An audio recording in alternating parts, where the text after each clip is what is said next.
सर्वभूतहृदयं मुनिमानतोऽस्मि सर्वभूतहृदयं मुनिमानतोऽस्मि मनोजवं मारुततुल्यवेगं जितेन्द्रियं बुद्धिमतां वरिष्ठं वातात्मजं वानरयूथमुख्यं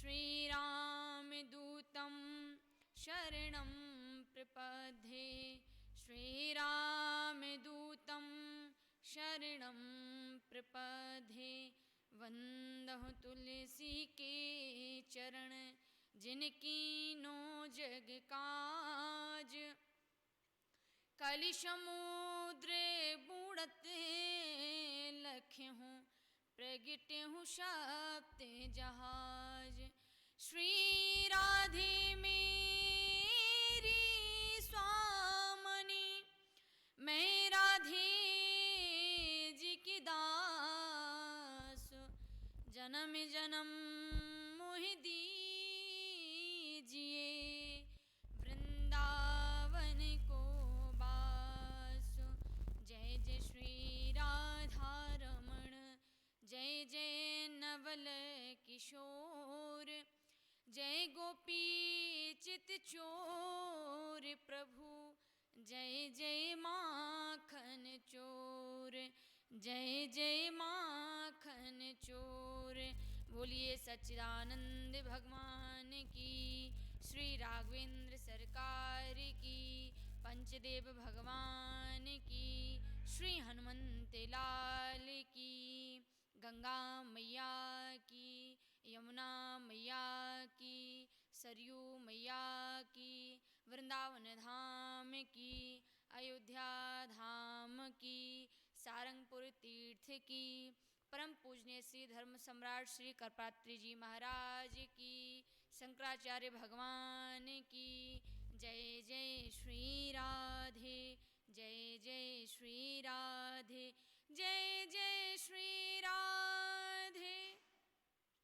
आइए नित्य की भांति दैनिक सत्संग के क्रम में मन क्रम वाणी से भगवान हमारे हृदय में हमारे अंतःकरण में विराजमान हूँ इसी कामना के साथ भगवान नाम संकीर्तन कर तत्पश्चात भगवान की श्री हरि की पावन कल्याणमयी भद्रमयी मंगलमयी गाथा में हम सभी जन प्रवेश करेंगे। श्री राम जय जय राम श्री राम जय जय राम श्री राम जय जय राम श्री राम जय जय राम श्री राम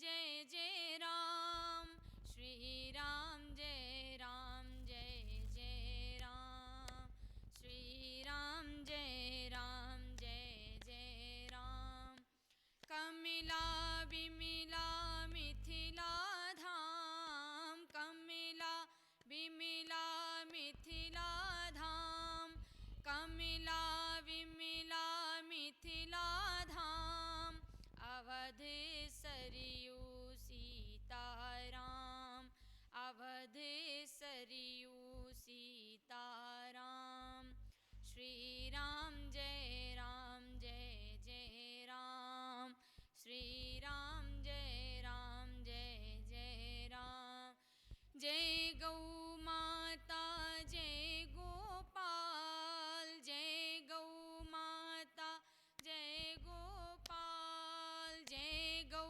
माता जय गोपाल भक्ति वत्सल प्रभु दीन दयाल भक्ति वत्सल प्रभु दीन दयाल श्री राम जय जय राम श्री राम जय जय राम श्री राम जय जय राम कौशल्या की प्यारी राम कौशल्या की प्यारी राम कौशल्या के प्यारे राम, दशरथ राज दुलारे राम, दशरथ राज दुलारे राम। श्री राम जय जय राम, श्री राम जय जय राम, श्री राम जय जय राम, श्री राम जय जय राम, श्री राम जय जय राम, श्री राम जय जय राम, श्री राम जय जय राम, श्री राम जय जय राम। बोलिए राघवेंद्र सरकार की, श्री सीताराम नाम भगवान की जय। जय श्री राधे, जय जय श्री राधे, जय जय श्री राधे। वॉल्यूम कम हो गया। सच्चिदानंद घन ब्रह्मांड नायक जगदाधार भगवान स्वयं श्री राघवेंद्र सरकार आज भगवान के पावन चरित्रों को गोस्वामी जी अपने मन को श्रवण करा रहे हैं। नाना पुराण निगमागम सम्मितम यद रामायणे क्वचिदन्यतोपि स्वान्तः सुखाय तुलसी रघुनाथ गाथा भाषा निमंद्य मति मंजुल मात्य नोति। बारंबार अपने मन को गोस्वामी जी श्री राम के चरित्रों को श्रवण करा रहे हैं और कह रहे हैं, रे मन तू सट है, तू कुटिल नहीं है, तू कामी नहीं है, तू सुधर सकता है, इसलिए तू भगवान श्री राम का भजन कर। गोस्वामी जी मन को सट कह रहे हैं कि तू सुधर सकता है। तीन कोटियों का वर्णन श्री रामचरितमानस में गोस्वामी तुलसीदास जी ने किया है। सठ कौन है? सठ वह है जिसको सत्संग में ले जाने पर, एक बार सत्संग प्राप्त होने पर हमेशा के लिए सुधर जाता है, फिर वह वैसा नहीं रहता जैसे वह पहले था। जैसे पारसमणि के स्पर्श से लोहा सोना बन जाता है और फिर वह पुनः सोना लोहा नहीं बनता। तो सठ कौन है? कहा, सठी सुधि रहे सति संगति पाई, पारसु परसे कुधाते सुहाई। वह सठ है। फिर दूसरा वर्णन किया गया है खल। खल कौन है? खा माने खाए और ला माने लड़े। बोले जिसका खाए उसी से लड़े, वो सबसे बड़ा खल है। और खल उतने ही समय के लिए सुधरता है जितने समय के लिए उसे सत्संग दिया जाता है, फिर पुनः वह वैसे ही हो जाता है जैसे वह था। तो यह स्वभाव कभी बदलने वाला नहीं है। कहते हैं, खलहूँ करहीं भले पाई सुसंगू, मिटहे न मलिन स्वभावे अभंगू। तो वह अपने ज्ञान के द्वारा तर्क वितर्क करेगा, और यदि आप मूर्ख को समझाओगे तो फिर समझना ही उसके बस की बात नहीं है। दोनों को ही समझाना बड़ा कठिन है। लेकिन यह मन बारंबार श्री राम का भजन कर, गोस्वामी जी कह रहे हैं, इस मन से बार बार भगवान को ध्याओ, बार बार भगवान को भजो, क्योंकि भगवान को मन ही चाहिए। और जो देह है आपका, यह देह भी भगवान का ही भजन करते करते प्राणों का परित्याग कर दे, इसलिए तभी यह देह हमारा इस धरा पर आया है, हमारा जीना भी सार्थक होगा। बहुत सुंदर भक्तों ने गाया है, ए तन कीमती है मगर है विनाशी, कभी अपने मन के भरोसे न रहना। ए तन कीमती है मगर है विनाशी, कभी अगले क्षण के भरोसे न रहना। निकल जाएगी श्वास निकल जाएगी, छोड़े काया को पल में, सदा श्वास धन के भरोसे न रहना। ये तन कीमती है मगर है विनाशी, कभी अगले क्षण के भरोसे न रहना। मालूम पड़ा कि व्यक्ति सोच रहा है, विचार कर रहा है। गीता कह रही है कि नाही कश्चित् क्षणमपि जातु तिष्ठत् कर्मकृत कार्यते हौषा कर्म गुणैः स्वाभाविक ही वृल्लात्। मनुष्य का एक स्वभाव है कि वह बहुत सोचता है, बहुत सोचता है। रात्रि में 9:30 बजे लेटे लेटे बहुत सुंदर सुंदर प्लानिंग बना रहा है, सोच रहा है, और यदि 10 बजे हार्ट फेल हो गया तो सोचना विचारना सब धरे के धरे रह गया। इसलिए इस देह का भी कोई भरोसा नहीं है। युधिष्ठिर जी महाराज के सामने भिक्षुक आया मांगने के लिए, तो युधिष्ठिर जी ने कह दिया कि कल जो है भिक्षा को दूंगा, कल आइएगा, कल मैं आपको भिक्षा भरपूर दूंगा। तो राजमंत्रियों ने ढोल नगाड़े बजाना प्रारंभ कर दिया। पूछा युधिष्ठिर जी ने, महाराज ऐसा क्यों कर रहे हो? और सवाए पूछा कि आपके महाराज ने तो कल दान दूंगा ऐसा बोला है, तो आपको ये ढोल नगाड़े बजाने नहीं चाहिए, आप उत्सव किस चीज़ का मना रहे हैं? तो मंत्रियों ने कहा, दरबारियों ने कहा, हमारे महाराज को भरोसा है कि कल वह जीवित रहेंगे, इसलिए मैं ये ढोल नगाड़े बजा करके उत्सव मना रहा हूँ, क्योंकि कोई भी श्वास रंध का भरोसा नहीं है कि कब ये निकल जाए, और मन कहाँ एक पल में कब कब बदल जाए उसका भी कोई ठिकाना नहीं है। एक क्षण में योगी, एक क्षण में भोगी, एक क्षण में योगी, एक क्षण में भोगी, पल भर में त्यागी, पल में वियोगी, पल भर में त्यागी, पल में वियोगी। बदलता जो क्षण क्षण में वृत्ति अपनी, बदलता जो क्षण क्षण में वृत्ति अपनी, कभी अपने मन के भरोसे न रहना। तन कीमती है मगर है विनाशी, कभी अगले क्षण के भरोसे न रहना। तुझको जो मेरा मेरा कहेंगे, तुझको जो मेरा मेरा कहेंगे, जरूरी नहीं वो भी तेरे रहेंगे, जरूरी नहीं वो भी तेरे रहेंगे।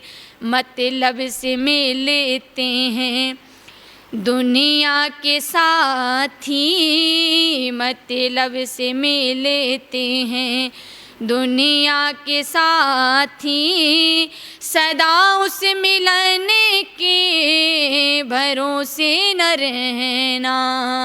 तन कीमती है मगर है विनाशी, कभी अगले क्षण के भरोसे न रहना।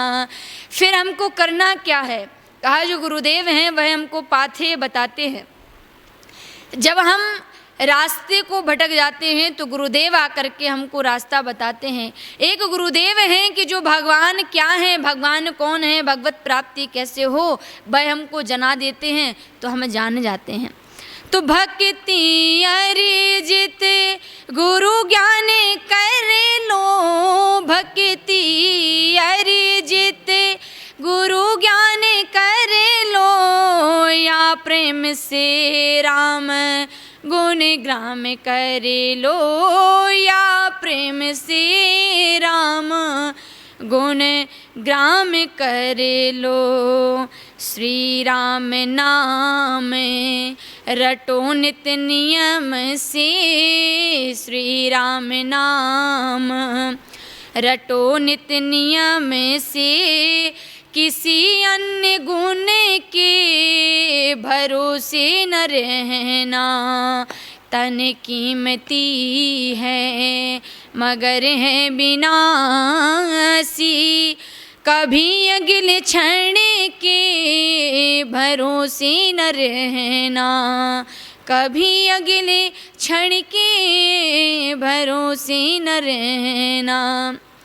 गते सुको न कर्तव्यो भविष्यम नैव चिंतयेत्। भविष्य बड़ा कपटी है और बीते हुए पल का शोक नहीं करना है। वर्तमान में ही हम आनंद लेने का प्रयास करें। भगवान ने यह सुंदर देह दिया है, भगवान ने यह सुंदर काया दी है, और मानुष तन गुण ज्ञान निधाना, बड़े भाग्य मानुष तन पावा। ये बहुत सुंदर सुंदर अनुवाद भगवान श्री रामचरितमानस में गोस्वामी तुलसीदास जी ने किए हैं। तो हम इस धरा पर आए हैं, मानव देह हमको प्राप्त हुआ है, इससे हम भगवान का खूब भजन करें, खूब भगवान को ध्याएं, नित्य भगवान के नाम, भगवान के स्वरूप का चिंतन, सतत मनन ध्यान करें, तभी हमारा जीवन और जन्म लेना सार्थक है। श्री सुग्रीव जी महाराज कह रहे हैं श्री राघव के सामने बैठ कर के, राघव मैंने सुना है जो बड़े बड़े व्यक्ति होते हैं, बहुत बड़े धनवान होते हैं, उनके घर में कुछ कुछ चीज़ें ऐसी पड़ी होती हैं, वस्तुएं जो उनके काम की नहीं होती हैं, तो वह उनको किसी को दे देना चाहिए जिससे उन वस्तुओं का उपयोग होता रहे। तो श्री राम जी कह रहे हैं सुग्रीव जी से, सुग्रीव तुम्हारे पास ऐसा क्या नहीं है जो तुम मुझसे मांग रहे हो। सुग्रीव जी महाराज ने कहा, प्रभु अभिमान, अभिमान ये 14 विकारों में से ऐसा कोई भी विकार नहीं है जो मैंने व्यक्तियों को ना प्रदान किए हों। काम, क्रोध, लोभ, मत्सर, ईर्ष्या, द्वेष, दंभ सभी के अंदर है। तो फिर आप कह रहे हैं कि अभिमान आपके पास नहीं है क्या? सुग्रीव जी कह रहे हैं महाराज अभिमान मेरे पास तो है, लेकिन वह मेरा है, मैं आपसे आपका अभिमान लेना चाहता हूँ। बहुत सुंदर भाव गोस्वामी जी कह रहे हैं, असे अभिमान जाहि जनु भोरे, असे अभिमान जाहूँ जन भोरे, मैं सेवक रघुपति पति मोरे, मैं सेवक रघुपति पति मोरे। सुग्रीव जी महाराज कह रहे हैं अभिमान तो है मेरे पास, लेकिन राघव मेरे पास अपना है, आपका नहीं है। प्रत्येक व्यक्ति को अभिमान तो होना चाहिए। देहाभिमाने गलते विज्ञाते प्रयत्नगात्मनः, वह देह का अभिमान करता है, पद का अभिमान करता है, पैसे का अभिमान करता है, प्रतिष्ठा का अभिमान, ऐश्वर्य कीर्ति का अभिमान। लेकिन जिस भक्त को भगवान मेरे हैं, मैं भगवान का हूँ, ऐसा अभिमान जिसको है, भगवान उस भक्त को अपने हृदय में विराजमान करके रखते हैं। एक तो भक्त वह हैं जो भगवान का निरंतर जाप गायन करते हैं, और एक भक्त वो हैं जिनका भगवान स्मरण करते हैं। उन भक्तों में से श्रेष्ठ श्रोमणी श्री हनुमान जैसे भक्त ऐसे हैं जिनका भगवान श्री राघव सतत चिंतन और ध्यान करते हैं। और भक्त अपने आप को ही जो समर्पित कर दे भगवान को, एक एक क्षण भगवान के लिए जिन्होंने समर्पित किया है, ऐसे भक्ति की भक्ति भी बड़ी अनिवर्चनीय है, वंदन करने योग्य है। तो राम कृष्ण दो एक हैं, अंतर नहीं निमेष, इनके नयन गंभीर हैं, उनके चपल विशेष। श्री राम और श्री कृष्ण कोई अलग नहीं है, दोनों एक हैं। केवल और केवल अंतर है तो वह है नेत्रों में। भगवान श्री राम के, श्री राघव के जो नेत्र हैं वह बहुत गंभीर हैं, और भगवान श्री योगेश्वर के जो नेत्र हैं बड़े चंचल हैं, बड़े चपल हैं।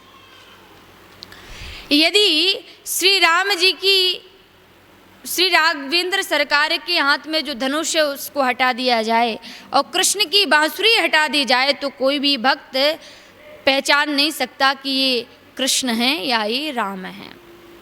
यहाँ तक कि मूर्तियों में भी रामलला कौन है और श्यामलला कौन है, उनको भी पहचानने में लोग भ्रमित हो जाते हैं।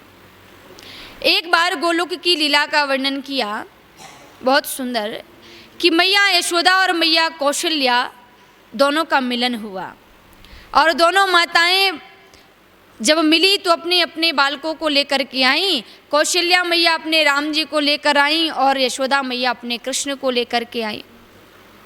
दोनों माताओं ने बड़ी सुंदर सुंदर चर्चाएं की। चलने का समय हुआ तो धोखे से यशोदा मैया ने राम को ले लिया और कौशल्या मैया ने कृष्ण को ले लिया और अपने अपने धाम की ओर चली गई।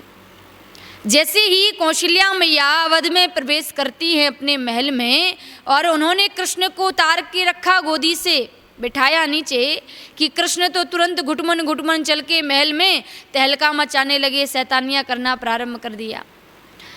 और जो ही यशोदा मैया अपने नंद भवन में आई और राम जी को नीचे गोद से उतारा तो जहाँ बिठा दिया बस वहीं बैठ गए राम जी। अब ना वह दाएं देखें ना बाएं देखें, सीधा बैठे स्तंभित होकर के। मैया यशोदा सोच रही है कि मेरा लाला तो बड़ा शैतान था, यदि इसको 5 मिनट को भी छोड़ दिया जाए तो ये सारे नंद भवन में तहलका मचा देता था, लेकिन मैंने इसको बिठाया तो ये शांति ही बैठा है, कुछ प्रतिक्रिया कर ही नहीं रहा है। आखिर मेरे लाला को हो क्या गया है।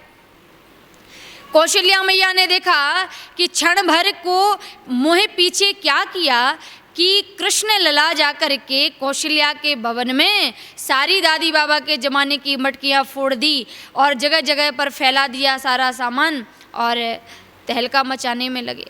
कौशल्या मैया सोच रही है हमारे राम जी को हो क्या गया, मेरा राम तो बड़ा सीधा था। और जब यहाँ पर यशोदा मैया को चिंता होने लगी कि मेरे लाला को लगता है नज़र लग गई है, किसी ने जादू टोना कर दिया है, तो माताओं को बड़ी चिंता होती है हमारे बेटे को किसी ने नज़र तो नहीं लगा दी। तो यशोदा मैया ने देखा कि ये कृष्ण तो मेरा बोल ही नहीं रहा है, शांत बैठा है। और ज्यों ही भगवान को पकड़ के माँ यशोदा ने देखा, जोर से हाथ को दबा के, नेत्रों में तो गुमसुम नेत्र थे, बिल्कुल शांत चित्त थे और गंभीर नेत्र थे। तो मैया यशोदा समझ गई ये मेरा कृष्ण नहीं है, ये तो मैं धोखे से कौशल्या का राम लेकर के आ गई। और कौशल्या मैया बड़ी परेशान हो गई कि ये राम जी तो बड़े शैतान कर रहे हैं और मेरे राम तो ऐसे थे ही नहीं। तो जोर से हाथ पकड़ा, बिठाया सामने और देखा नेत्रों में तो बड़े चंचल नेत्र, चारों दिशाओं में मटकाना प्रारंभ कर दिया। कौशल्या मैया बोली कि ये मेरे राम नहीं हैं, ये तो मैं यशोदा का लाला लेकर के आ गई हूँ। अब आप सोच रहे होंगे कि कहाँ त्रेता के राम कौशल्या के घर जन्मे और कहाँ द्वापर में मैया यशोदा के घर लाला लीलाएं कर रहा है। तो दोनों माताओं का त्रेता और द्वापर का एक साथ मिलन कैसे हो सकता है। तो यह है गोलोक की लीला है। गोलोक में भगवान लीलाओं को कर रहे हैं। अब यहाँ एक प्रश्न होता है कि जब यदि आप बाजार में जाएं और भगवान श्री कृष्ण यानी श्याम लला की मूर्ति लेने के लिए, तो आप कैसे पहचान कर पाएंगे कि वो कृष्ण लला यानी गोपाल जी हैं या फिर वो राम लला हैं, कैसे पहचान कर पाएंगे। मूर्तियों में भी एक सी ही मूर्ति है दोनों की। राम जी ने भी अपने हाथ में, राम लला ने भी लड्डू पकड़ रखा है और कृष्ण लला श्याम लला ने भी लड्डू ले रखा है अपने हाथ में।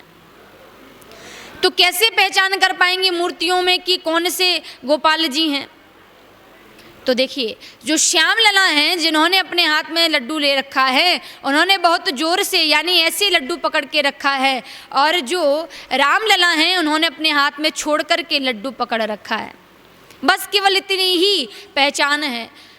तो भगवान कृष्ण ने भी मोरपंख अपने मुकुट पर धारण किया है और भगवान राम जी ने भी मोर मुकुट धारण किया है।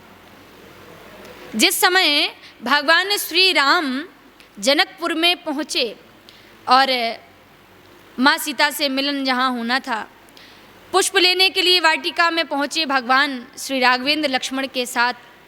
उस समय लखन ने कहा कि राघव देखिए, यहाँ जनकपुर में सुंदरता का बाजार लगा है, कितनी अद्भुत नगरी है, सुंदरता की खान है। और अब तो यहाँ किशोरी जी का भी आगमन हो रहा है। तो आज लखन श्री राम जी को सजा रहे हैं, श्रृंगार कर रहे हैं। जिस समय भगवान श्री राम को लक्ष्मण सजा रहे थे, उस समय एक मोर नृत्य करने लगा। भगवान श्री राम ने भी सोच लिया, जिसने नृत्य करके हमारे श्रृंगार को देख करके अपनी प्रसन्नता व्यक्त की है, तो जो हमारी खुशी में नृत्य कर रहा है, क्यों ना ऐसे भक्त का पक्ष जो है वह हम अपने मस्तक पर रख लें। तो जब नृत्य किया मोर ने, तो कुछ पंख गिर गए थे, वह उठा करके भगवान श्री राघवेंद्र सरकार ने अपने माथे पर रख लिए। मोर पंख सिर शोभत नीके, गुच्छ गुच्छ बिच कुसुम कली के। तो भगवान श्री राम ने भी मोर पंख धारण किया है, और भगवान श्री कृष्ण का तो कहना ही क्या, वह तो सदैव मोर पंख को धारण करके ही रखते हैं। तो धूमेना व्रियते बहती यथा दर्शो मलिन चाह, यथोल्वेना व्रतो गर्भस्तथा तेने दिमां व्रतम। जिस प्रकार धुएं से अग्नि और मैल से दर्पण ढक जाता है, वैसे ही काम से ज्ञान ढक जाता है, और ज्ञान रूप परब्रह्म है। भगवान श्री राम धर्म का साक्षात स्वरूप हैं। भगवान श्री राम और श्री सीता में कोई अंतर नहीं है। जैसे वाणी और वाणी के शब्द, जल और जल की तरंग दिखने में अलग हैं, कहने में अलग हैं, लेकिन एक ही हैं, वैसे ही श्री सीता और श्री राम जी भी एक ही हैं, श्री राधा और श्री कृष्ण एक ही हैं। गिरारथ जल बीच सम कहियत भिन्न न भिन्न, गिरा अर्थ जल बीच सम कहियत भिन्न न भिन्न, वंदहु सीता राम पद जिनहि परम प्रिय खिन्न। कोई अंतर नहीं है, तो केवल और केवल अंतर है तो भगवान श्री कृष्ण और श्री राम के नेत्रों में। आज बहुत सुंदर अवसर है हमारे भारतवासियों के लिए। 500 साल की तपस्या परिपूर्ण हो गई है। भगवान श्री राघवेंद्र सरकार हमारे आदर्श, जो साक्षात धर्म का स्वरूप है। धर्म क्या है? धृत्या या धार्यते, जो धारण करने योग्य है। और भगवान श्री राघवेंद्र साक्षात रामो विग्रहवान धर्म, अपनी निज स्थली जन्मभूमि श्री अयोध्या धाम में अपने निज जन्म स्थल पर भव्य दिव्य मंदिर निर्माण के साथ साथ विराजित होंगे। आज बरसों का सपना साकार होने के लिए जा रहा है, तो आज ऐसे भगवान श्री राघवेंद्र के नाम का क्यों ना गायन किया जाए, क्यों ना उनके नाम का स्मरण किया जाए।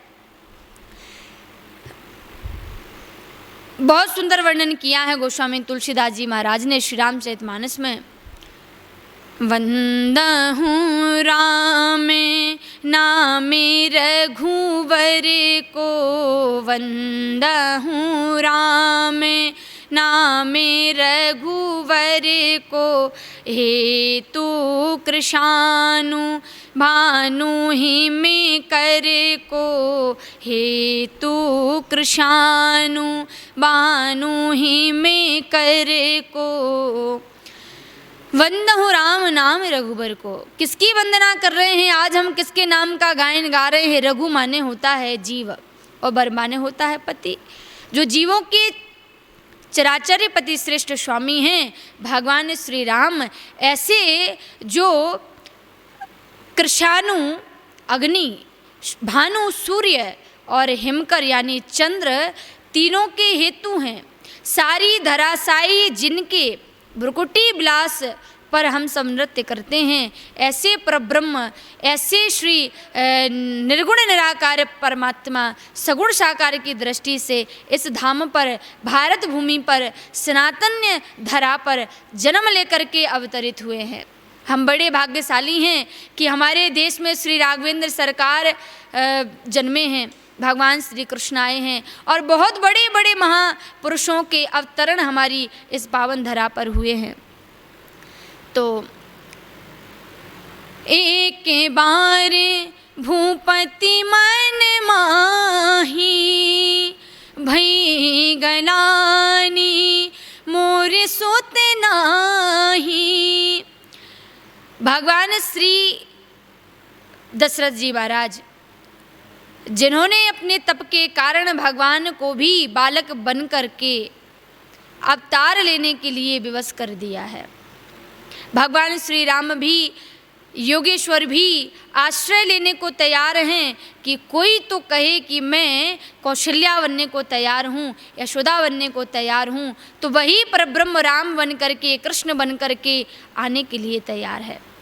कोई तो कहे कि मैं 10 इंद्रियों से भगवान आपको भज रहा हूँ, अर्थात आप जन्म लीजिए, हमारे आंगन में क्रीड़ाएँ कीजिए, तो भगवान सदैव आने के लिए तत्पर है। कोई तो हो जो कहे कि मैं वसुदेव बनकर के आपको प्रकट करना चाहता हूँ, माधव आप आइए ना, तो वह खड़े हुए हैं भक्त की पुकार सुनने के लिए, आने के लिए लालायित है परब्रह्म। तो महाराज दशरथ जी वेद भी जिनकी गुणावली गाते हैं, धर्म धुरंधर गुण निधि ज्ञानी, जासु हृदय मति शारंग पानी, जो स्वर्ग में भी शासन करते हैं, परलोक में भी शासन करते हैं और भूलोक पर भी शासन करते हैं। 3 जन्मों तक जिन्होंने भगवान की आराधना की, कश्यप अदिति महातप कीन्ह, तिन कर में पूरा विवर दीना, तो विधि हरि हरे तपो देखे अपारा, मनु समीप आए बहुवारा। भगवान स्वयं ब्रह्मा विष्णु शिव के रूप में आकर के जिन्होंने दर्शन दिया है कि अधीर मत होइएगा, आपके तप के कारण, आपकी तपस्या के कारण, आपके अनुष्ठान के कारण, आपके भजन के प्रताप के कारण हम आपके घर में बालक बनकर जरूर आएंगे।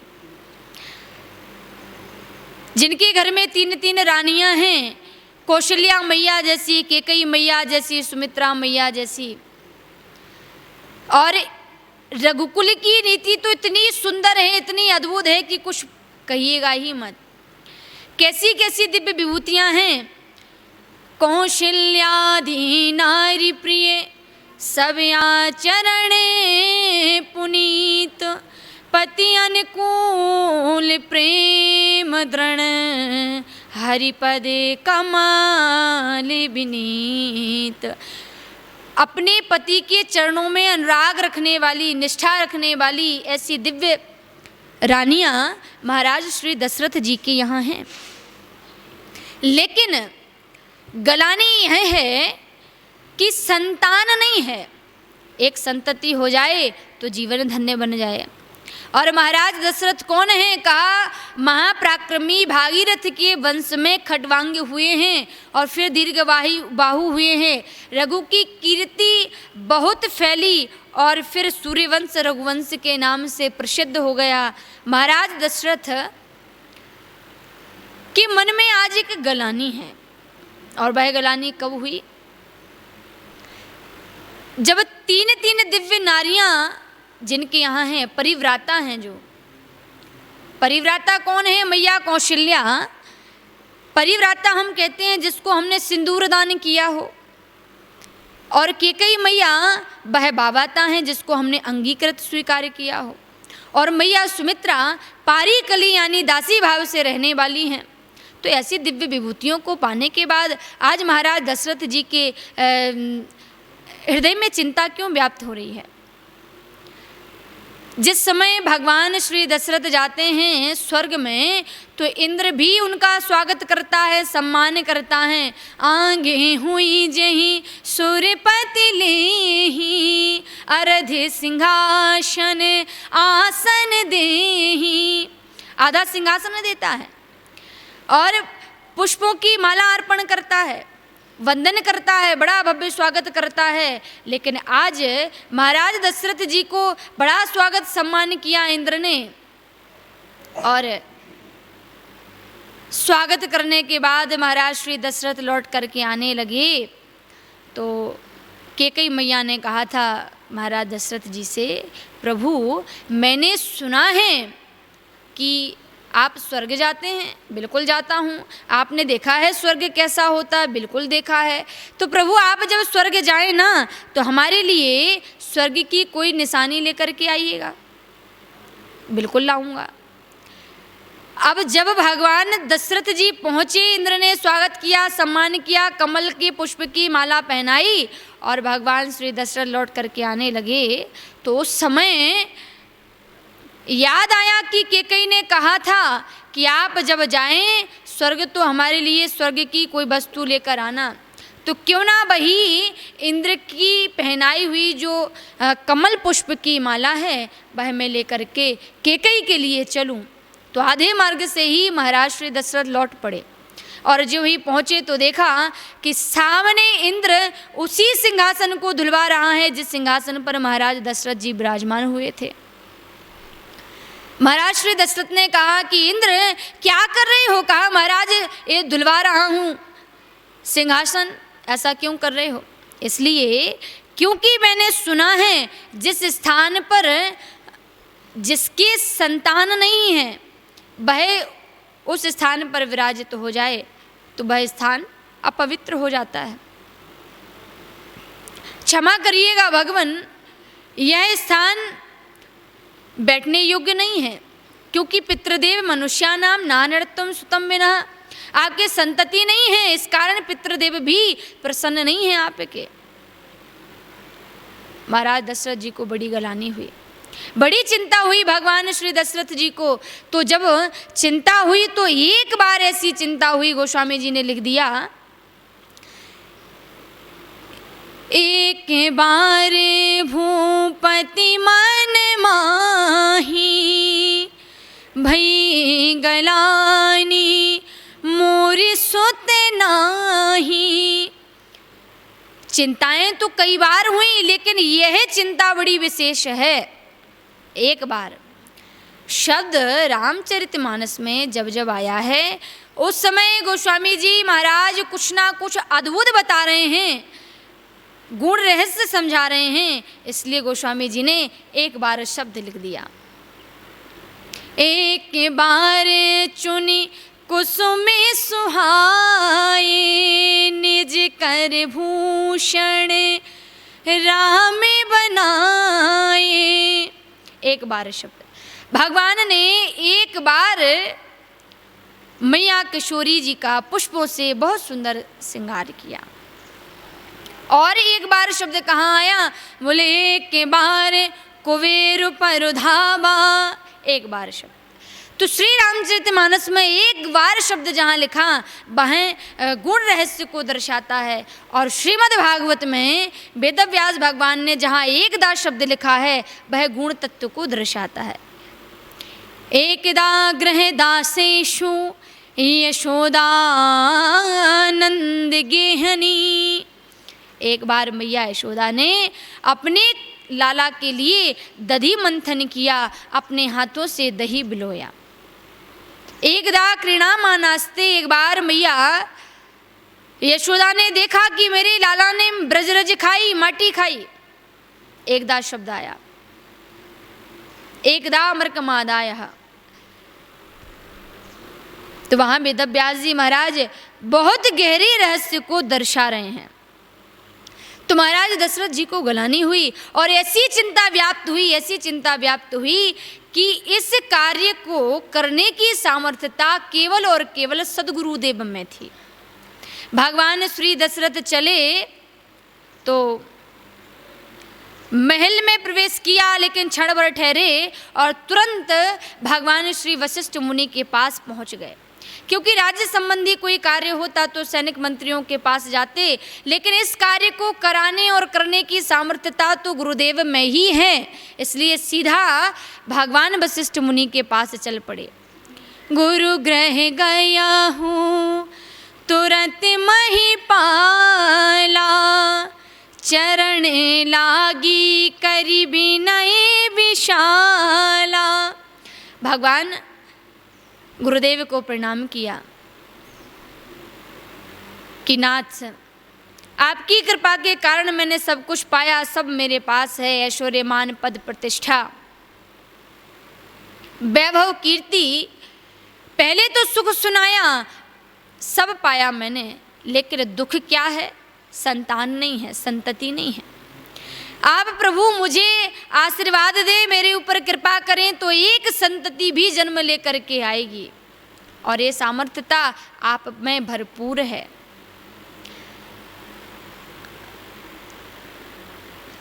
वशिष्ठ मुनि को सबसे पहले सुख सुनाया और फिर दुख सुनाया। जब हम संतों के पास जाएं, अपने गुरुदेव के पास जाएं, तो केवल दुख ही ना रोवें, थोड़ी उनकी कृपा का भी वर्णन करें। भगवान की कृपा का भी अनुभव भक्त सदैव करता रहता है। निज दुख सुखे सवे गुरहि सुनावा, कही वशिष्ठ बहुविधि समुझावा। महाराज वशिष्ठ मुनि ने कहा, दशरथ, हम जानते हैं कि आप भूमि पर, पृथ्वी पर शासन करते हैं, और यह धरा बड़ी गंभीर है, पृथ्वी बड़ी गंभीर है। हम जानते हैं कि आप नव यानी आकाश में भी शासन करते हैं, स्वर्ग पर भी शासन करते हैं, और स्वर्ग आकाश बड़ा विशाल है। तो आप धैर्य को धारण करिएगा, क्योंकि पृथ्वी कहती धैर्य न छोड़ो, कितना ही हो सर पर भार, नव कहता है फैलो, इतना ढक लो तुम सारा संसार। तो महाराज वशिष्ठ जी को क्या आवश्यकता थी कि वह कहते कि आप धैर्य को धारण करिए। सदगुरुदेव सर्व सामर्थ्यवान हैं, तो एक फल लेकर के दे देते महाराज दशरथ जी को, और कहते कि आप यह अपनी रानियों को देना, जिससे गर्भवती होंगी आपकी पत्नियां और बहुत दिव्य संतानों की उत्पत्ति होगी। लेकिन ऐसा नहीं किया। महाराज वशिष्ठ मुनि कह रहे हैं कि धरहु धीरे हुई सुत चारी, त्रिभुवन भगति विदिति भयहारी। आप धैर्य को धारण करिए, और आपके यहाँ पर एक नहीं, दिव्य चार चार संतानों की उत्पत्ति होगी। आप धैर्य को धारण करिए। अर्थ धर्म काम मोक्ष चार चार पुरुषार्थ आपके अवध में जन्म लेकर के आएंगे। बहुत सुंदर भगवान श्री गुरुदेव के द्वारा महाराज दशरथ जी को वरदान प्राप्त हुआ। लेकिन आपको पुत्र कामेष्ठी यज्ञ करना पड़ेगा, आपको अनुष्ठान करना पड़ेगा, तप करना पड़ेगा, साधनाएं करनी पड़ेगी। संत महात्मा गण तो केवल धक्का लगा सकते हैं, प्रयत्न तो आपको स्वयं ही करना पड़ेगा। साधना की गति तीव्र करने के लिए धक्का लगाना गुरुदेव का कार्य है, आपको भगवान से मिला देना गुरुदेव का कार्य है। भगवान को पाने के लिए आराधना तो आपको स्वयं ही करनी पड़ेगी।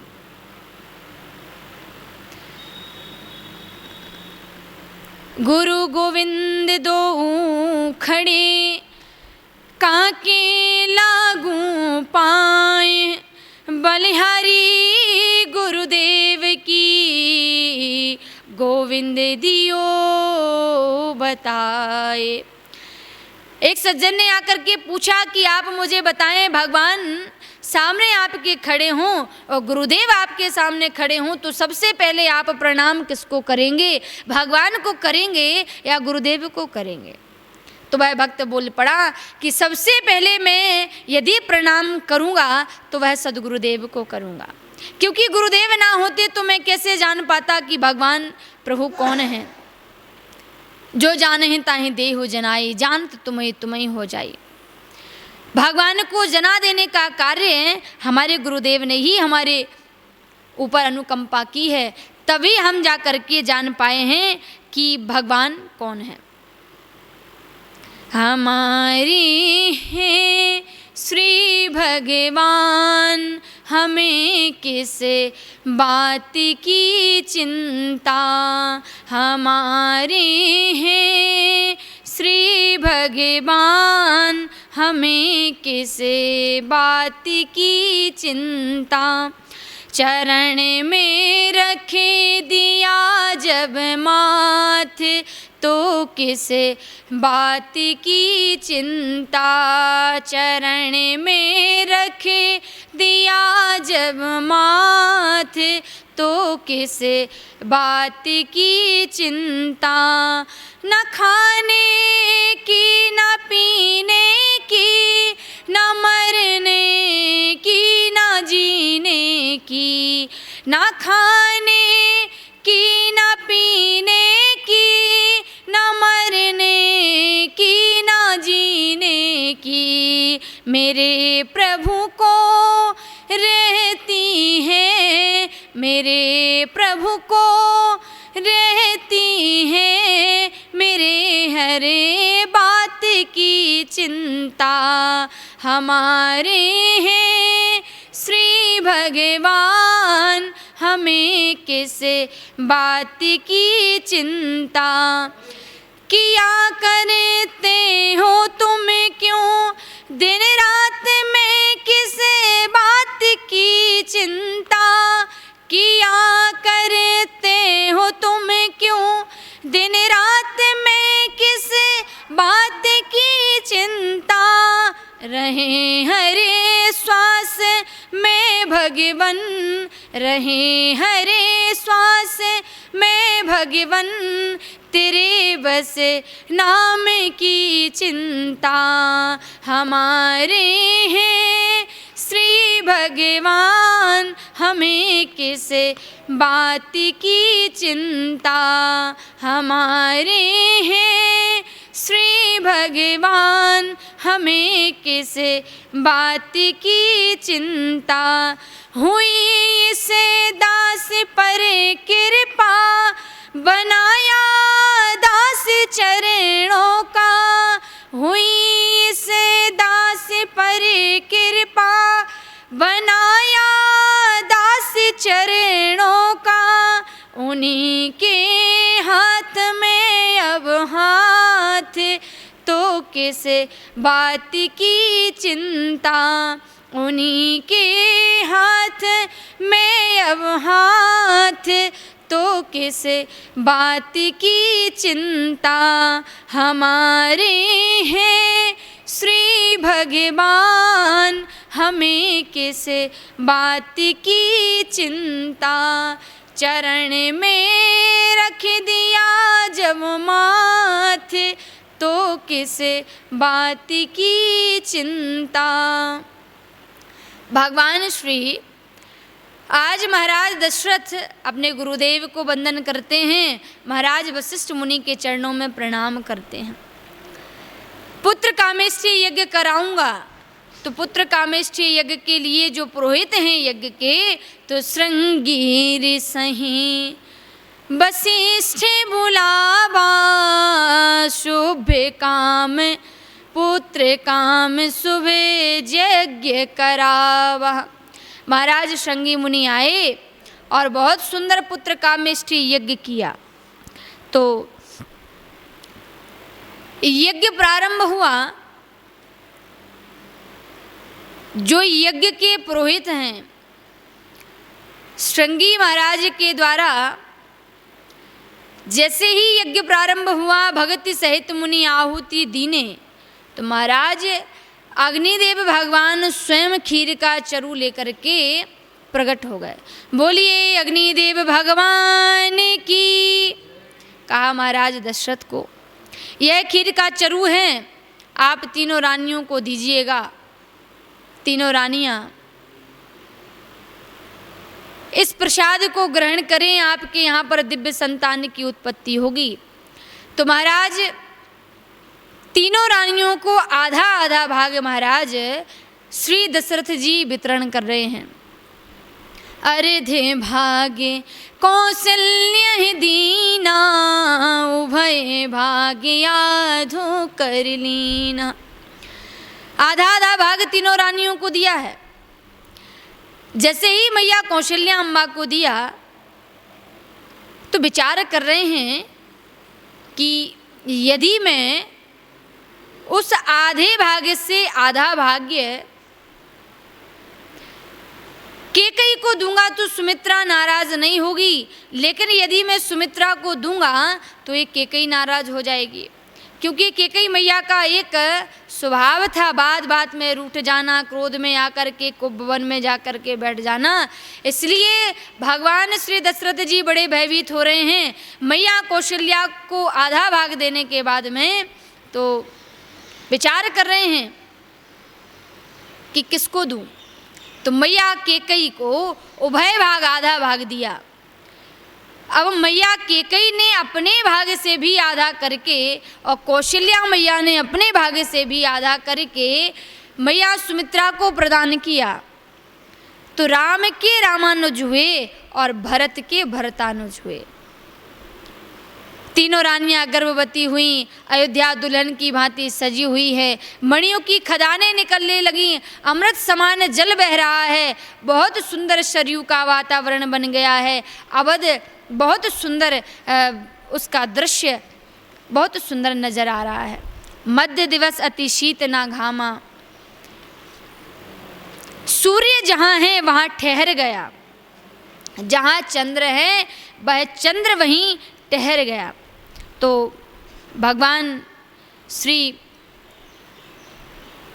दशरथ जी महाराज विचार कर रहे हैं कि एक श्राप लगा था, श्रवण कुमार के पिता यज्ञदत्त ने मुझे दिया था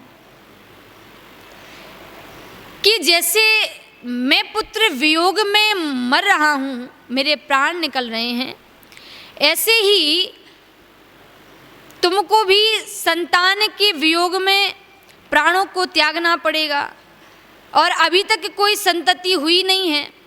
तो महाराज दशरथ जी को बड़ी चिंता होने लगी थी कि यह श्राप ही परिपूर्ण हो जाए तो मैं मानूंगा कि हमारे घर में बालक जन्म लेकर के आया है, लेकिन अभी भी हमारे यहाँ संतान की उत्पत्ति नहीं हुई। जिस समय महाराज वशिष्ठ मुनि ने कहा कि आपको दिव्य संतान की प्राप्ति होगी, तो महाराज दशरथ जी को तो यह स्वप्न लग रहा था कि प्रभु कैसे भी करके आप मुझे यह वरदान दें कि हमारे घर में बालक जन्म लेकर के ही आए। तो महाराज दशरथ जी तो बार बार भगवान से यही प्रार्थना कर रहे हैं और अपने अपने पुराने इन श्रापों का बार बार चिंतन भी कर रहे हैं। कौशल्या मैया को कह भी रहे हैं, तापस अंध श्राप शुद्धि आई। कौशल्या याद है, कौशल्य ने सब कथा सुनाई, मैया कौशल्या को बता रहे हैं और मैया कौशल्या कह रही हैं कि आप धैर्य को धारण करिए। भगवान ने स्वयं आकर के कहा था कि मैं आपका पुत्र बालक बनकर आने को तैयार हूँ, तो भगवान जरूर आएंगे। लेकिन फिर भी बेहवल हो गए। भक्त जब बहुत बेहवल हो जाता है, भगवान को पाने के लिए आता तुर व्याकुलता अकुलाहटता बढ़ती चली जाती है, तो भगवान को भी ऐसी झटपटाहट बढ़ती है कि मैं भी कब भक्त के सामने जाकर के प्रकट हो जाऊं। तो भगवान फिर भक्त का चुनाव करते हैं और जब चुनाव करते हैं तो ये जीवन कांच नहीं कंचन बन जाता है। कहा मेरा जीवन बिखर गया, तुम चुन लो मैं कंचन बन जाऊं। तुम आयस में आयश पावन, तुम तृष्णा में नृप की बेली, आशा तृष्णा निपट सहेली। तुम ही नहीं हो यदि नाव में पाऊं कूल किनार मुझे क्या। तुम हो तो जग के सोनाते, तुम ना हुए संसार मुझे क्या। तुम हो तो सब उजला उजला, तुम ना हुए अंधियार मुझे क्या। तुम हो तो जग के सोनाते, तुम ना हुए संसार मुझे क्या। भगवान चुनाव करते हैं, प्रभु भी आने के लिए आता तुर हैं। बहुत सुंदर भक्त ने गाया है, हाय जालिम तेरा क्या बिगाड़ा, देखता तीर सीने में मारा। हाय जालिम तेरा क्या बिगाड़ा, देखता तीर सीने में मारा। देखता तीर सीने में मारा। अंधे माता पिता वो हमारे, राह तकते ही होंगे बेचारे। अंधे माता पिता वो हमारे, राह तकते ही होंगे बेचारे। लौटा अब तक श्रवण ना हमारा, देखता तीर सीने में मारा। लौटा अब तक श्रवण ना हमारा, देखता तीर सीने में मारा।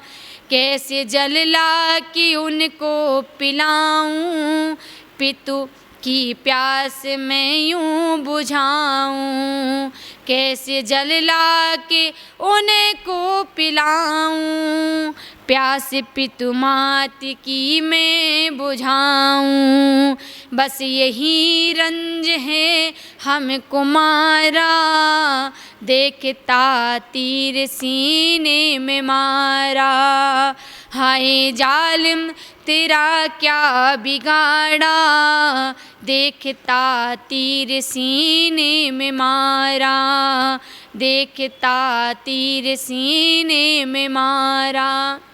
आज महाराज दशरथ जी को बहुत सारी पुरानी बातें याद आ रही हैं। जब जब जितना जितना विलम्ब हो रहा है भगवान के प्रकट होने में, बालक बनकर आने में, उतने ही अकुलाहटता व्याकुलता हृदय में दशरथ जी के बढ़ती चली जा रही है। कौशल्या जी को कह रहे हैं, भयहूँ बिकल वर्णत इतिहासा, राम सहित मृग जीवन आसा। कब हमारे आंगन में राम जन्म लेगा, कब वह 2 अक्षर का राम जिससे सारा धरा सारी सृष्टि जिससे उत्पन्न होती है, जिससे सारा विश्व प्रपंच बनता है, कब वह राम हमारे आंगन में आएगा और लीलाएं करेगा। सुनी बिलाप दुख हूँ दुख लागा, धीरज हूँ कर धीरज आसा। बार बार महाराज दशरथ सोच रहे हैं, लेकिन भगवान की वह भक्ति ही सर्वोपरि है जो अकामः सर्व कामो वा मोक्ष कामा उधार दिए। कहा जिसको धन वैभव ऐश्वर्य कीर्ति चाहिए वह लक्ष्मी की आराधना करे, जिसको सुंदरता चाहिए वह उर्वशी का ध्यान करे, जिसको भक्ति चाहिए वह नारायण का ध्यान करे, और जिसको कुछ नहीं चाहिए वह कृष्ण की आराधना करे। ऐसा क्यों? तो कहा कि कृष्ण क्या कुछ नहीं देता, कहा कामा सर्व कामो वा मोक्ष कामा उधार दी, तीव्रेण भक्ति योगेन अजेत पुरुषम परम। जो केवल धन नहीं देता, वैभव नहीं देता, भक्ति नहीं देता, जो सर्वस्व प्रदान कर दे, वह भगवान श्री योगेश्वर है, वह भगवान श्री राम है। आज बहुत सुंदर नगरी सजी है, तीनों रानियां गर्भवती हैं, दुल्हन की भांति अयोध्या में दर्शन हो रहा है। बहुत सुंदर शुभ मुहूर्त आया है।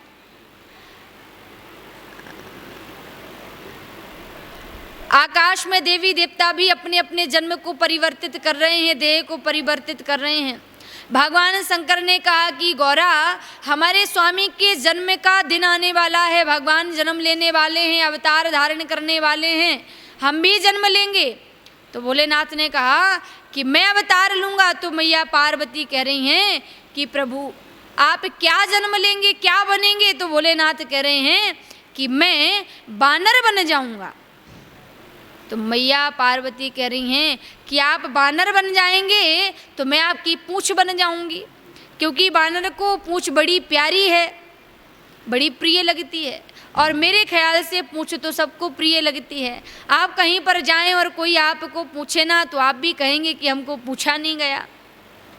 कई तो ऐसे ऐसे मिलते हैं जो कहते हैं हमारी तो सीधी दिल्ली तक बोले पूंछ है, सीधा जब हम जाते हैं तो कुर्सियां खाली हो जाती हैं। तो इतनी लंबी लंबी पूंछ वाले भी मिलते हैं। लेकिन भोलेनाथ कह रहे हैं कि मैं बानर बन जाऊंगा, तो मैया पार्वती कह रही है मैं आपकी पूंछ बन जाऊंगी। और यह बात रावण को मालूम पड़ गई थी कि कपि ममता पूंछ पर, तो सबसे पहले हनुमान जी की पूंछ में ही आग को लगाना शुरू किया। तो हनुमान जी महाराज भी कोई साधारण नहीं है, ज्ञान नामाग्रगण्यम, जिन्होंने आग लगाई पूंछ में, जिनके घर से तेल और कपड़े आए थे, सबसे पहले प्रसाद कहा उन्हीं के घर में भेजा जाए। तो वहीं से आग को लगाना लंका में प्रारंभ किया था। सारी लंका धराशायी हुई, लेकिन भक्त विभीषण का घर स्पर्श भी नहीं किया गया। रावण कहता है कि तू कपटी है और सदैव से 2 तंदुल की खिचड़ी अलग से पकाता रहा, सारी लंका जल गई, लेकिन तुम्हारे घर को श्री राम के दूत ने यानी हनुमान ने छुआ भी नहीं, स्पर्श भी नहीं किया। तो राम भक्त के तो भगवान रक्षक होते हैं, वो तो बचाते हैं। तो भगवान कह रहे हैं शिव की मैं भी अवतार लूंगा, मैं भी जन्म लूंगा। बहुत सुंदर वर्णन किया। राम को जन्म भयो, राम को जन्म भयो, खुशी भई अपार भोले बाबा ने ले लो, बजरंगी अवतार भोले बाबा ने ले लो, बजरंगी अवतार भोले बाबा ने ले लो। राम को जन्म भयो, राम को जन्म भयो, खुशी भई अपार भोले बाबा ने ले लो, बजरंगी अवतार भोले बाबा ने ले लो, बजरंगी अवतार भोले बाबा ने ले लो। पूछ बनी पार्वती महिमा न जानी, पूछ बनी पार्वती महिमा न जानी, चढ़ गए कंगूरा, चढ़ गए कंगूरा, लंका दई झाड़ भोले बाबा ने ले लो, बजरंगी अवतार भोले बाबा ने ले लो, बजरंगी अवतार भोले बाबा ने ले लो। हरे करन लगे लीला, दिखावने के लाने, करन लगे नर लीला, दिखावने के लाने, दिखावने के लाने, और हमें उते जाने, दिखावने के लाने, हमें उते जाने, दिखावन के लाने, हाँ हमें उते जाने। तो देवतन को देखो, हाँ देवतन को देखो, अनोखो चमत्कार भोले बाबा ने ले लो, बजरंगी अवतार भोले बाबा ने ले लो, बजरंगी अवतार भोले बाबा ने ले लो। हाँ राम को जन्म भयो, राम को जन्म भयो, खुशी भई अपार भोले बाबा ने ले लो, बजरंगी अवतार भोले बाबा ने ले लो, बजरंगी अवतार भोले बाबा ने ले लो। भगवान भोलेनाथ ने अपने स्वरूप को परिवर्तित किया, तो आकाश में देवी देवताओं ने भी अपने अपने स्वरूप को परिवर्तित किया कि मेरे राम के प्राकट्य होने पर मैं भी अपने स्वरूप को परिवर्तित करूंगा, मैं भी जन्म लूंगा, मैं भी अवतार धारण करूंगा। तो यहाँ पर भगवान आकाश में देवी देवता लोग पुष्प वृष्टि करने के लिए खड़े हैं और सामने मैया कौशल्या के और भगवान श्री दशरथ के भगवान श्री राघवेंद्र प्रकट होने वाले हैं। तो बहुत सुंदर भगवान ने समय को चुना है। कहाँ नौमी तिथि मधु मास पुनीता शुक्ल पक्षे अवजित हरि प्रीता। चैत मास शुक्ल पक्ष अवजित मुहूर्त में भगवान श्री राघवेंद्र प्रकट होने वाले हैं। भगवान श्री राम का जन्म कौन से दिन हुआ था? मंगलवार के दिन, भौमवार के दिन। एकदम सूर्य स्तंभ हो गया है, तो सूर्य से चंद्र कहता है कि आगे बढ़ो मुझे दर्शन करने हैं, लेकिन सूर्य आगे नहीं जाता है। भगवान श्री माँ कौशल्या के सामने प्रकट हो रहे हैं। बहुत धुंधुमियाँ बजाई जा रही हैं, आकाश में शंखनाद हो रहा है। नौमी तिथि मधुमासे पुनीता, नौमी तिथि मधुमासे पुनीता शुक्ले पक्षे अविजित हरि प्रीता, शुक्ले पक्षे अविजित हरि प्रीता। बोलिए राघवेंद्र सरकार की, श्री रामचंद्र भगवान की। मैया कौशल्या के सामने शंख चक्र गदा पद्म लेकर के भगवान प्रकट हुए हैं। मैया कौशल्या ने देखा भगवान श्री राम मेरे सामने प्रकट हुआ है, ब्रह्मांड का नायक जगदाधार जगत नेहंता, तो प्रणाम कर रही है मैया कौशल्या। और माँ कौशल्या से कहा राम जी ने कि मैया दरवाज़ा खोलिए, अवध में दर्शन करना चाहते हैं लोग हमारा। तो कौशल्या मैया ने कहा ऐसे कैसे दरवाज़ा खोलूं? मैंने कहा था कि आप बेटा बन कर के आना, आप तो पिताजी बन के पधारे हो। ये 4 हाथ का बेटा कहीं होता है, पहले 2 हाथ हटाइए। तो राम जी ने 2 हाथ हटा लिए। अब दरवाज़ा खोलिए ना, इतना बड़ा बेटा कहीं होता है, लोग क्या कहेंगे, कैसे हुआ, पहले छोटे बनिए। तो राम जी छोटे हो गए। अरे मैया दरवाज़ा खोलिए ना, सभी मेरा दर्शन करना चाहते हैं। तो कौशल्या मैया ने कहा कि बालक जब जन्म लेता है तो रुदन करता है, यानी रोता है, तो राम जी आप रोइए तभी दरवाज़ा खुलेगा। और इतना सुंदर रूप आप लेकर के तो आए हैं, लेकिन मुझे इस रूप में आपको स्वीकार नहीं करना है, तो क्या करना पड़ेगा? बोले तजहु तात यह रूपा, यह रूप त्यागना पड़ेगा। तो कौन सा रूप धारण करूं? बोले कीजे शिशु लीला अति प्रिय शीला, यह सुख परम है अनूपा, सुन बचन सुजाना रोदन ठाना, होय बालक के सुर भूपा। आपको रोना पड़ेगा, बालक बनना पड़ेगा, वात्सल्य सुख प्रदान करना पड़ेगा, तभी मैं दरवाज़ा खोलूंगी, तभी अवधवासियों को दर्शन कराऊंगी, वैसे दर्शन नहीं कराने वाली। तो भगवान ने कहा कि मैया बड़ा परेशान करती हैं, कभी तो कहती है कि छोटे हो जाओ, कभी कहती है 2 हाथ के हो जाओ, और कहती हैं कि नंगे हो जाओ, हम नंगे काहे को होवें। लेकिन जब बालक छोटा बन गया तो माँ के सामने निर्वस्त्र होने में क्या। तो राम जी निर्वस्त्र हो गए और मैया के सामने रोने लगे हैं। आज माँ कौशल्या ने श्री राघवेंद्र को अपने गोद में लिया है और भगवान ने भी कह दिया कि माँ आपने कहा था कि चाहूं तुम्हें समान सुत प्रभूषण कवन दुराव, मुझे आप जैसी संतति चाहिए, आप जैसा बालक चाहिए, अथापि आप ही मेरे पुत्र बनकर आए। तो मैंने भी कह दिया था मैया कि जब आपको मेरी जैसी संतान, मेरी जैसी बालक चाहिए, तो मुझे भी आप जैसे माता पिता चाहिए। मैं कहाँ आप जैसे माता पिता को खोजूँगा, तो आप सरिस खोजहूँ कहाँ जाई, नृप तब तनय हूँ मैं आई। इसलिए मैं बालक बनकर आने को तैयार हो गया। मैया एक पहुँची विवेकानंद स्वामी के पास में और बोली विदेशी महिला की स्वामी मुझे आपसे संतति चाहिए, आपसे संतान चाहिए। तो विवेकानंद जी ने कहा मैया मेरे जैसा तो मैं ही हो सकता हूँ, आज से तुम मुझे बेटा बोलो और मैं तुम्हें माँ बोलूँगा। हो गया ना बेटा। आज भगवान कौशल्या के सामने जन्मे हैं, प्रगटे हैं, तो केकई हितकारी नहीं कहा, सुमित्रा हितकारी नहीं कहा, क्या कहा? कौशल्या हितकारी।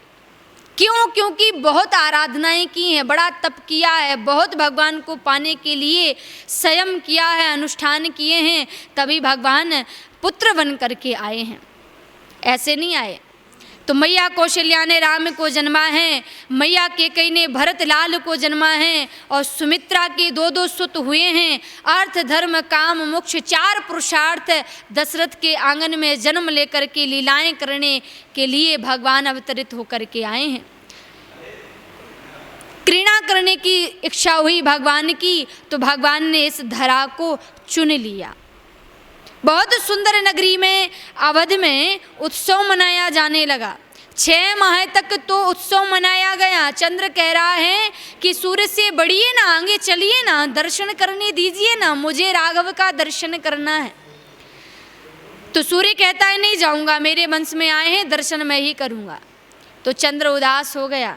राम जी ने कहा देखिए उदास मत होइएगा, इस बार मैं दिन में आया हूँ, अगली बार मैं रात्रि में आऊँगा। चंद्र ने कहा वाह प्रभु, एक तो दिन में जन्म लिया सूर्य वंश में और जले पर नमक छिड़क रहे हो। तो कहा इस बार मैं मंगलवार के दिन आया हूँ, भोमवार के दिन आया हूँ, और अगली बार मैं बुधवार के दिन आऊँगा। इस बार मैं दिन में 12 बजे अवतरित हुआ हूँ, तो फिर अगली बार मैं रात्रि को अवतरित 12 बजे होऊंगा। इस बार सूर्य वंश में आया हूँ, अगली बार चंद्र वंश में आऊँगा। अभी भी प्रसन्नता नहीं हुई तो आज से जो भी मेरा नाम लेगा, मेरे नाम के साथ में तुम्हारा नाम जरूर लेगा। तो देवताओं ने स्तुति की, तो भगवान श्री राम के साथ में चंद्र का नाम जोड़ दिया। श्री रामचंद्र कृपालु भज मन, हरण भव भय दारुणम, नव कंज लोचन कंज मुख कर, कंज पद कंजारुणम। बहुत सुंदर स्तुति की, पुष्प वृष्टि होने लगी, आकाश में दुंदुभियाँ बजने लगी। 6 माह तक अवधवासी दौड़ दौड़ करके आते हैं और अवध में भगवान दशरथ के महल में उत्सव मना रहे हैं। आज महाराज दशरथ जी ने ज्यों ही कानों में आवाज़ को सुना कि हमारे घर में लाला जन्मा है, हमारे घर में पुत्र हुआ है, तो दशरथ पुत्र जन्म सुनि काना, मानहु ब्रह्मानंद समाना। आज आनंद नहीं हुआ, परमानंद नहीं हुआ, आज क्या हुआ है? कहा आज तो ब्रह्मानंद हुआ है। आज ऐसा सतचित आनंद घन परमात्मा आया है जो सत्य से कर्म क्रिया को दर्शाता है और चित्त से ज्ञान क्रिया को दर्शाता है और आनंद से आनंद क्रिया को दर्शाता है, यानी भक्ति क्रिया को दर्शाता है। वह आनंद की खान और सुख का सागर आज हमारे अवध में जन्म लेकर के आया है। तो ये अवध की भूमि भी बड़ी बड़भागी है जिसने भगवान को चुना है। तो सो सुख धाम राम यस नामा, अखिल लोकदायक विश्राम। भगवान श्री राम सबको विश्राम देने वाले हैं, यानी आश्रय देने वाले हैं, आनंद प्रदान करने वाले हैं, सिंधु का सागर हैं, आनंद की खान हैं। ऐसे भगवान जन्मे हैं। कहा समुद्र तो खारा है, तो तू खारा क्यों है? नदियों ने कहा कि मैं तुमको भरती रहूंगी, समुद्र ने कहा तुम कब तक भरती रहोगी नित्य? कहा जब तक तू मीठा नहीं हो जाता तब तक मैं तुझको भरती रहूंगी। हिमालय से नदियों का अवतरण हुआ है, यानी हिमालय जो गंगा यमुना सरस्वती हैं, ये इनका पीहर है, मायका है हिमालय, और ससुराल क्या है? कहा समुद्र। तो भगवान के भक्तों ने कहा कि समुद्र क्यों खारा है? इसलिए क्योंकि भगवान के भक्त भगवान की याद में रोए हैं, और जब रोए हैं ना तो उनकी आँखों से अश्रु निकले हैं, और जो अश्रु निकले हैं वो खारे हैं। लोग कहते हैं कि आंसू की कोई पहचान नहीं होती। कहा गम की खुशी के आंसू होते हैं एक जैसे, इन आंसुओं की कोई पहचान नहीं होती। लेकिन मैं कहती हूँ कि होती है, इसलिए क्योंकि जिस समय आप खुशी में, प्रसन्नता में, सुख में रुदन करते हैं तो आप देखिएगा आपके नेत्र से निकले हुए अश्रु ठंडे होते हैं। वो शीतलता प्रदान करते हैं, वो सुख के, हर्ष के, उल्लासिता के, प्रसन्नता के अश्रु हैं। और जिस समय आप दुख में रुदन करते हैं, दुखी होकर के गलानी से अवसाद में रोदन करते हैं, तो आपके नेत्र से निकले हुए अश्रु वह गर्म आंसू होते हैं। तो जिन भक्तों ने भगवान के लिए रोदन किया है, अंक रोदन सिद्ध हुए हैं, बहुत रोदन किया है, वो भगवान की याद में रोने के कारण अश्रु जो खारे हैं वह समुद्र के रूप में परिवर्तित हो गए। कहा इसलिए वो समुद्र के जल बड़े खारे हैं। तो नदियां कह रही हैं मैं तुझको भरती रहूंगी, कब तक भरती रहोगी? कहा जब तक तुम मीठा नहीं हो जाता तब तक मैं तुझको भरती रहूंगी। कोटि कोटि हिंदू जन में भाव जगा कर मानेंगे, सौगंध राम की खाते हैं, हम मंदिर वहीं बनाएंगे। शंकर शंकर कंकर जिसका प्राण प्राण में गीता है, मानव की धड़कन रामायण पग पग पर बनी पुनीता है। नर नाहर पुरुषोत्तम का मंदिर वहीं बनाएंगे, सौगंध राम की खाते हैं, मन मंदिर भव्य बनाएंगे। आज हम सभी के बीच में वह शुभ घड़ी आई है। कितने नेत्र तरस गए थे इस सुंदर भव्य मंदिर दिव्य निर्माण हो, राम मेरे ठाट वाट के साथ में अपने उस जन्मस्थली पर विराजें।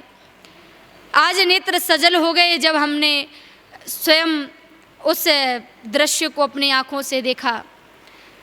कोरोना कोविड-19 वैश्विक महामारी के कारण हम वहाँ पहुँच तो नहीं सकते हैं भारी संख्या में, लेकिन जब टीवी चैनल के माध्यम से आज देखा तो बहुत रोदन, अंक रोदन करना चाहा हृदय कि देखिए हम अपने महलों में, अपने घरों में बढ़िया ठाट बाट से रह रहे थे और हमारे राम जी, हमारे आराध्य, हमारे इष्ट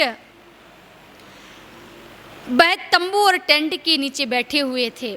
लेकिन आज 500 वर्ष का इंतजार समाप्त हुआ।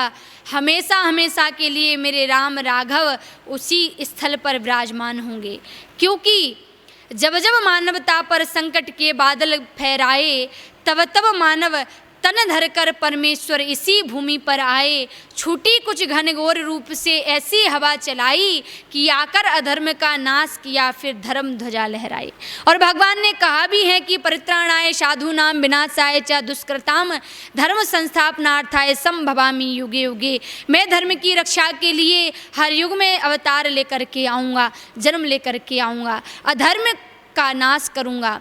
तो भगवान इस धरा पर आए हैं, किसके लिए आए हैं, प्रकट हुए हैं। और कैसे प्रकट हुए हैं? वह कृपालु भगवान जब प्रकट होता है तो सब भक्त के हृदय के भावों को संजो लेता है और अपने में ग्रहण कर लेता है।